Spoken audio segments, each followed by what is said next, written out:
Assalamu alaikum wa rahmatullahi wa barakatuh once again, and welcome to our very special guest, Ziyaad. He is a representative of the Lajpaal Foundation. Welcome, Brother Ziyaad. Salam, it's good to be here. Alhamdulillah. Can you tell us a little bit about the Lajpaal Foundation? So the Lajpaal Foundation is a non-profit organization that was established to serve humanity.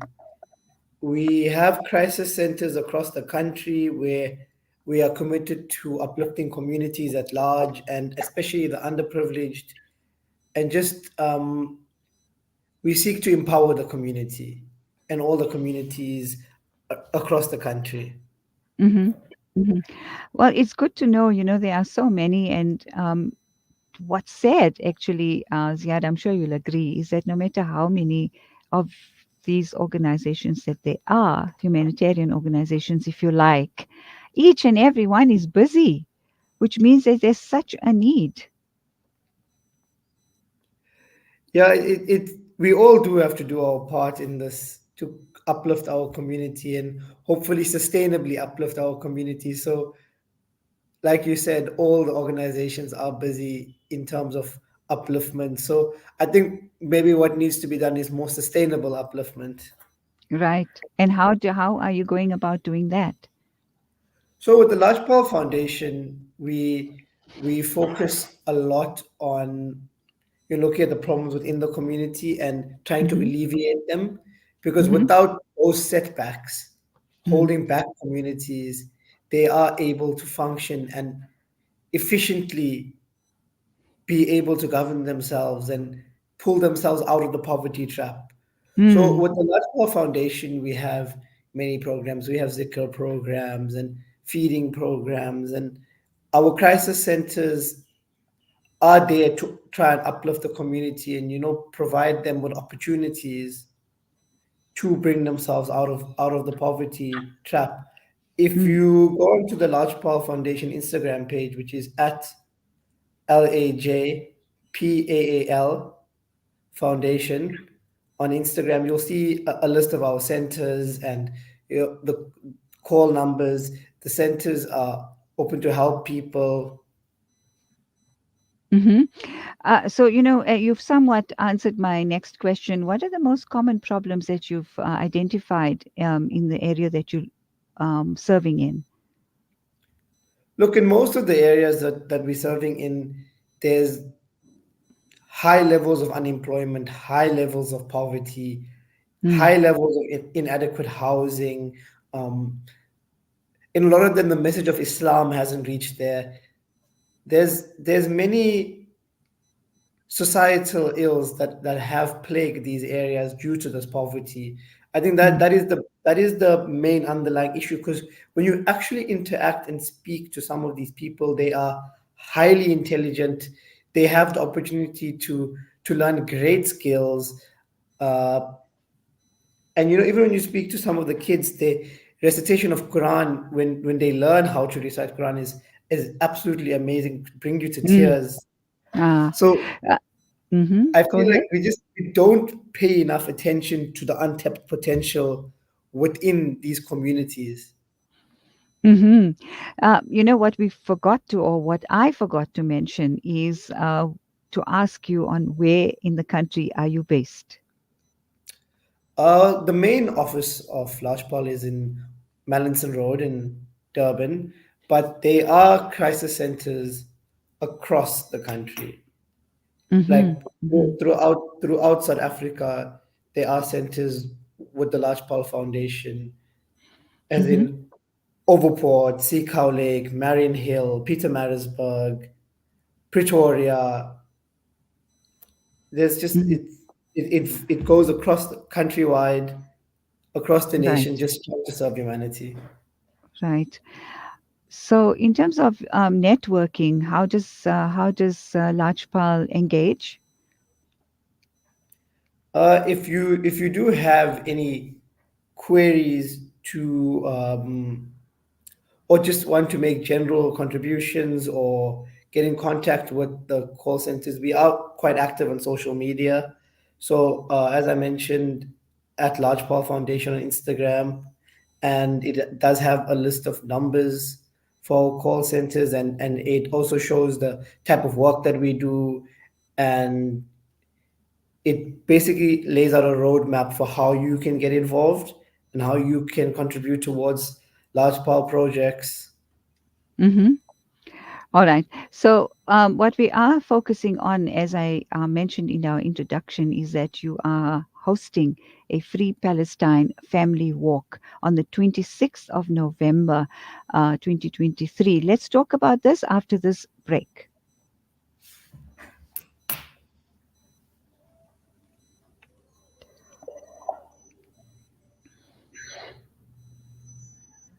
Dear, your humanitarian broadcaster.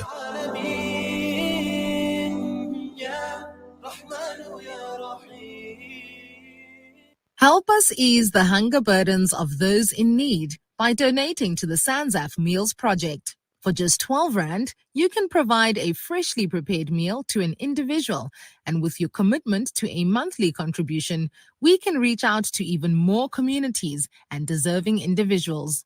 Call us on 011 834 6046 to learn more about this life-changing initiative. Sanzaf, changing lives through development and relief. Online schooling? Why not? Kurtuba Online Academy is the leading global online Islamic school from grade R to matric, offering South African caps and international syllabus. And it doesn't stop there. We also offer online madrasa for every grade. For more information, visit www.kurtubaonline.co.za. Kurtuba Online Academy, the leading global online Islamic school.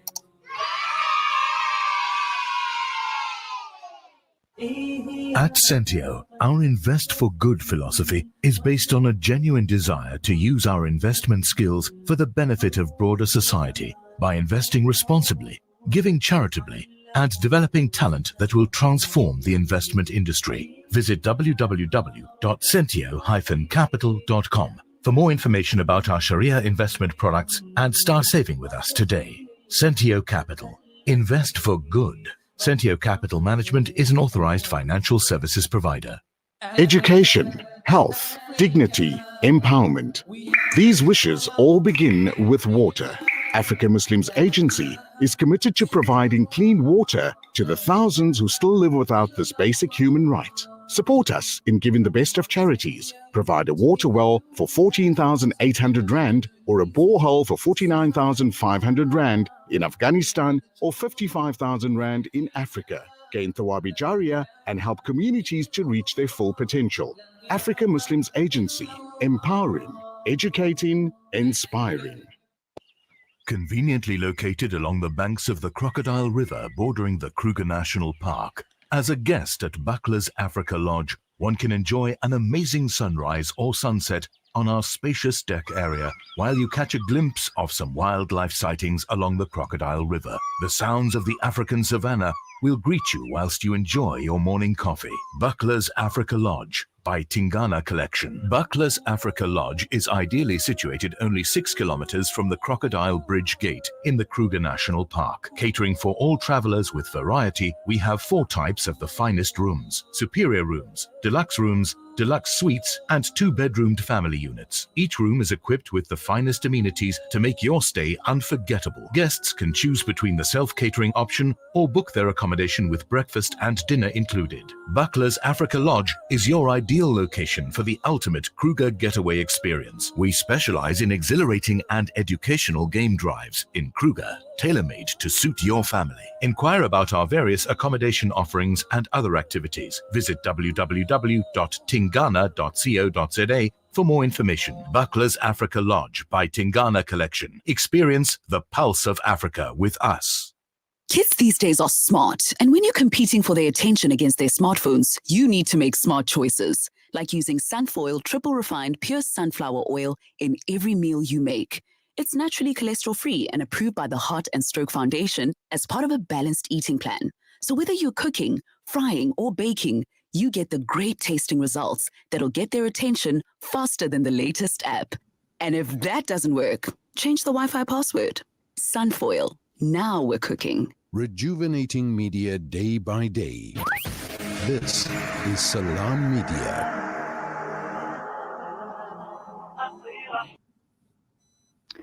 We're talking to Ziyaad Joosub of the Lajpaal Foundation and also a humanitarian organization based in South Africa. Durban is where their base is.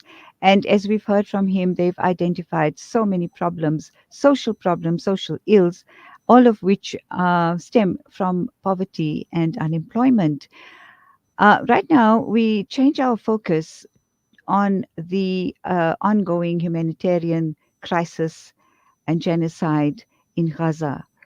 Um, Everyone's motivated and feels that there isn't much that we can do or helpless in so many ways. And I'm sure you agree, Ziyaad, when it comes to this problem.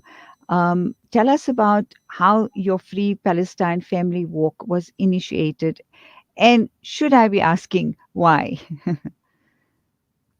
Absolutely, you should not be asking why, because I think that is the most obvious question in the world right Correct. now. But Correct. it so the Large Power Foundation has been behind the Free Palestine project for we're going on about 10 years now.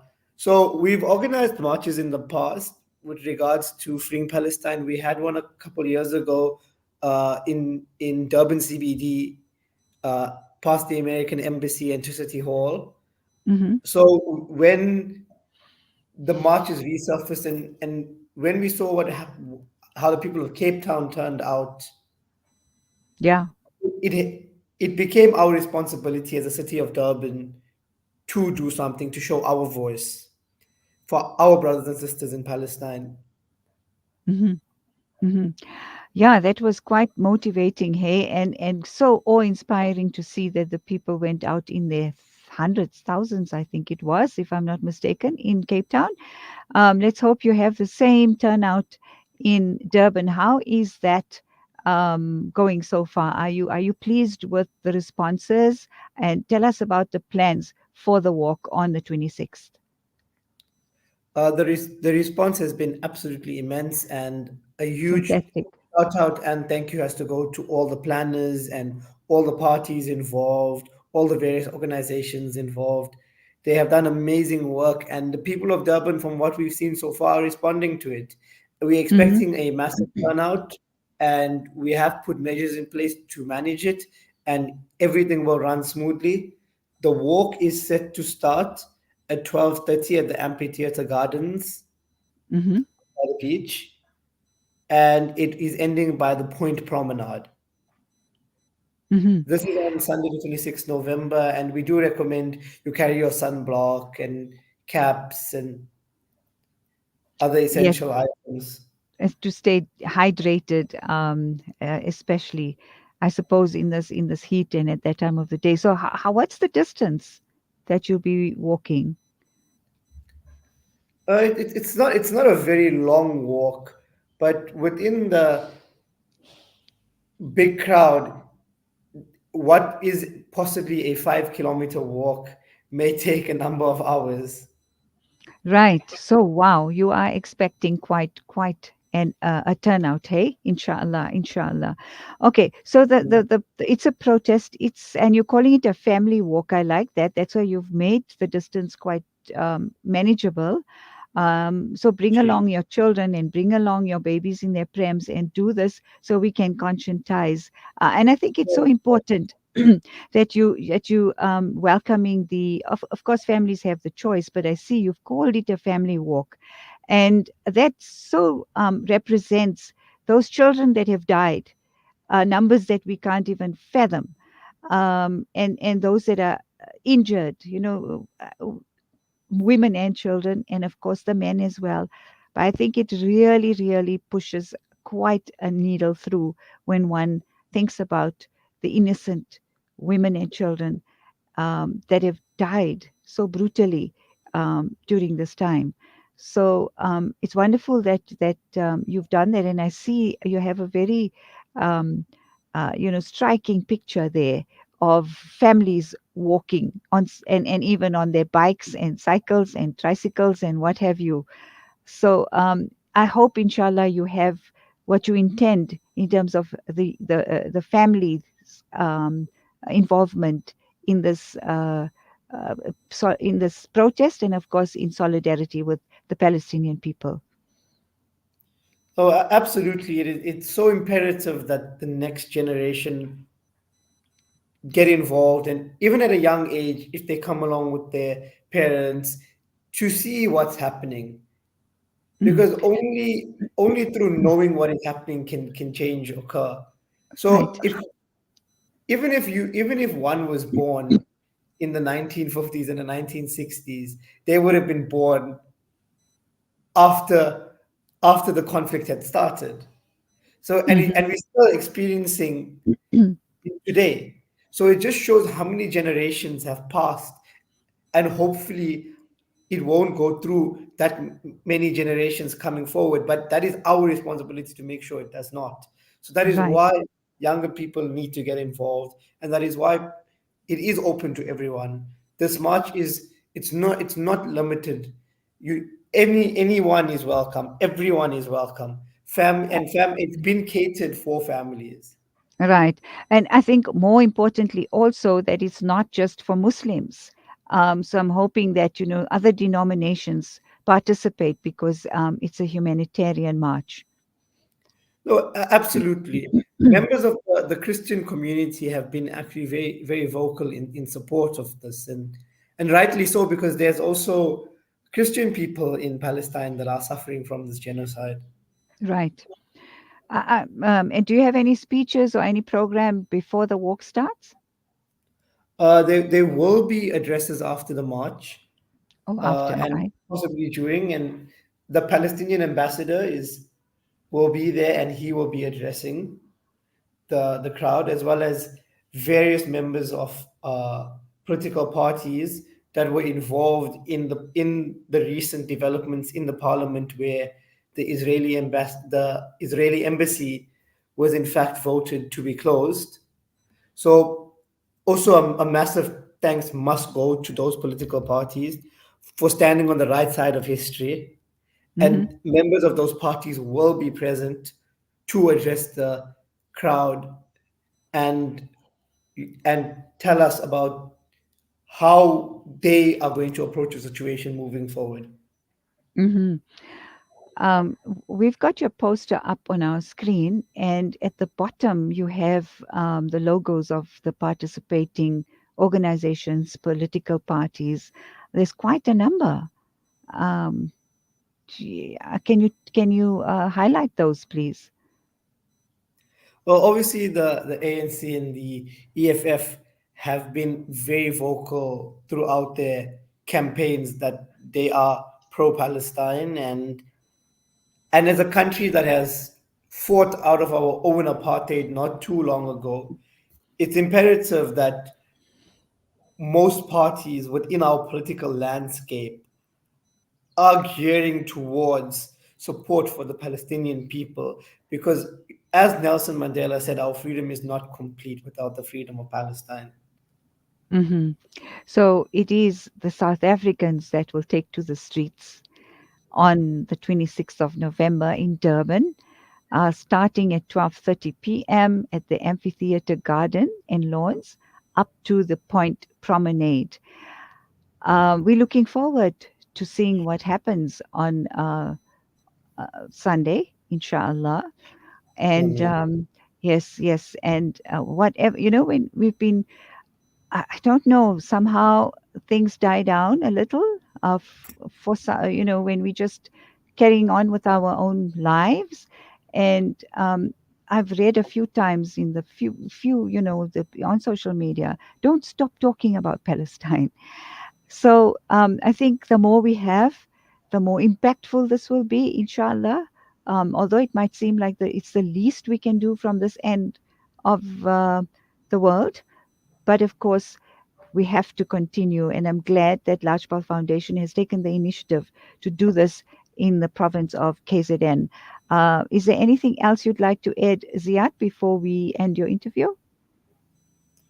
I'd just like to say I hope to see everyone there. I hope everyone has has that fire lit inside them that they want to come out and do what they can for the people of Palestine. Yes, indeed. All the best. Jazakallah khair for your time. Assalamu alaikum. Walaikum salam. Up next, just after the break, is Brother Muhammad Ubaidullah Khirdin.